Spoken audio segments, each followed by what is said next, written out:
Hello. First, I would like to thank Victor for inviting me to participate in this super event. I'm full of admiration for all that Victor and Cyril are achieving for World Speech Day in Malaysia and in the region more widely. I also admire the imagination Malaysia brings to World Speech Day events like this, supporting local musicians.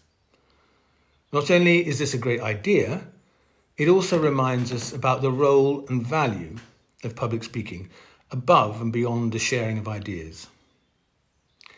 Public speaking can be a driving force for bringing society closer together.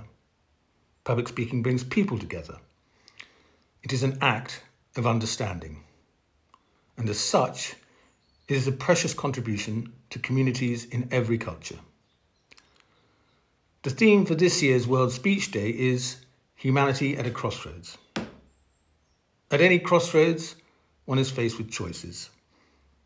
And for us at this point, we face the choice of what response we should make to the pandemic and how we can shape our future. We can become more isolated and protectionist, or we can become more global in outlook. That is a choice. At a crossroads, one is forced to look both ways, to determine what is valuable and worth protecting, and what can be changed. As a result, perhaps we see more clearly what really matters.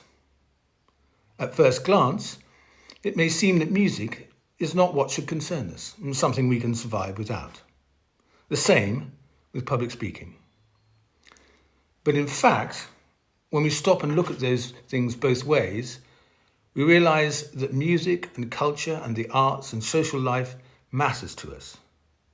We must protect what seems insignificant. That is a lesson for me from the pandemic. That is a lesson at this particular crossroads for humanity. There's a famous poem by Robert Frost, The Road Not Taken, in which he uses the image of a crossroads, or at least two roads diverging. And he says, "I took the one less travelled by, and that has made all the difference." My point is that we should not be afraid to take the road less travelled, to protect and stand up for those parts of our lives which may seem trivial, nice to haves, but which in fact are fundamental to us.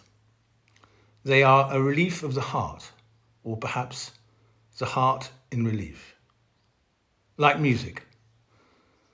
I have to confess that I am envious of musicians, envious of the way they become absorbed in the music while they're playing, such that they step across and they become the music. They become another.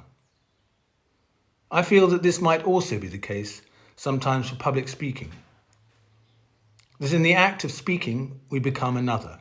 We step outside ourselves and become our public person. I think this may explain why so many are afraid of public speaking, because they are asked to connect with a part of themselves they are not sure of. But this may also explain why public speaking can be transformative, because it lets us live in a public place. It lets us live in a space of shared ideas.